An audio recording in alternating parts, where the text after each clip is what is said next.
our economic policies and the ping-pong game. Since the founding of America, two major political parties have been ping-ponging power back and forth without any major problems being solved.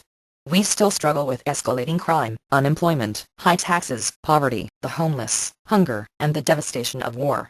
We even have some things our founding fathers did not have, such as AIDS, and an economic debt in the trillions of dollars. Should we blindly continue to follow in the 21st century an economic formula developed in the 18th century? What do you think?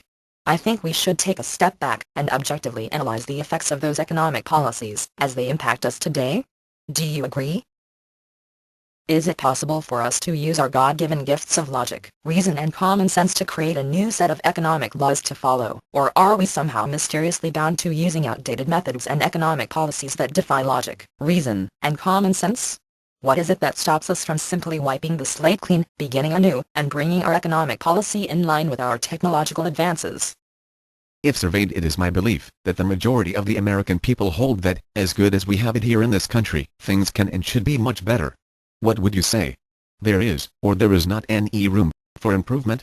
If you answer there is room for improvement, the next question is this: how do we make these improvements? For some reason we have been unable to create significant change. We still have poverty, go to war, etc. Could that be because we continue to do what has not worked in the past over and over and over again? If this is true, and it is, how does it make any sense to continue to do things the same way in the future? Since to continue to do things the same way and expect the results to be different is the mark of a fool. Is it not then foolish for us to expect the future to change for the better without changing what has not worked in the past? Who could dispute that mankind possesses the technology and the ability to provide the world with the necessities of life? With all the innovation in food preservation, such as freeze-drying, pasteurization, vacuumization and such, we now can also produce animals almost at will. The technology is there to clone sheep, chickens, pigs, cows, or whatever else we may need. If we can find a way to feed astronauts in outer space, surely we can find a way to feed the people here on Earth. This fact cannot be denied. Who can logically dispute that given today's technology, and that of which is right around the corner, that if we really wanted to do it, we could go beyond providing the mere necessities of life, and include most or all of our desires as well? The only real thing stopping us from changing for the better is our own self-imposed limitation. Changing for the better is as simple as doing it. Once this is realized, the next step is to determine what should change, why and how.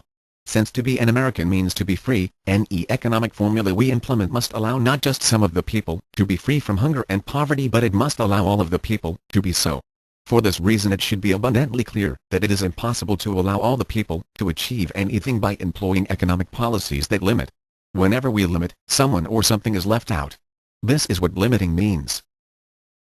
Since the statement limiting leaves out is undisputedly true, then what logically follows must be this: when we limit the production of money, as we presently do, some people will be left out from having money. Can you see that this is so? Mathematics leaves no room for compromise. If 100 people are to split $100, what happens the minute someone's share becomes $2? The answer is someone else's share must become none. While it would be nice if the printing of more money would be the solution, unfortunately the simple printing of more money is not the solution. We have been printing more money for years. Is there still hunger, homeless, inequitable health care, etc.? You see, it really does not matter how much paper money we create, because it is still always limited to the amount that is produced. So even if we create 100% of the money needed for 100% of the people, the minute either one person or a group of people has 2% of the money in circulation, 2% of the people have none. Why? Because it simply is not there to be had. Someone else has it. If we create 200% of the money for 100% of the people, the minute either one person or a group of people has 4% of the money in circulation, 2% of the people have none. Why? Because it simply is not there to be had. Someone else has it. With regards to economic issues, there are only three issues that should concern us. Those three issues are supply, demand and distribution. It should be easy to understand that it is better to create a supply of goods and services that meets or exceeds our demand for them. It should also be just as easy to understand that those goods and services should also be obtainable by all of the people as well. As for the laws that concern creating the supply of goods and services, our choice to use the capitalist incentive of profit to motivate people to create goods and services has proven to be a good thing. It is a main reason for our abundance of wealth. It is not motivation by profit that's undesirable. What is undesirable is using the laws of a limited supply to distribute those goods and services. Laws of a limited supply that only allow some to have, or have more, only by causing another to have less, or not at all. In the past there was no separating the two. We had no choice.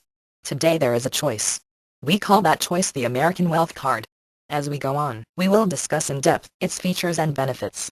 We believe that once this choice is known, it will be just downright immoral for us to continue to use laws that distribute the wealth of this nation by policies that motivate people to be productive at the cost of people starving or living in poverty.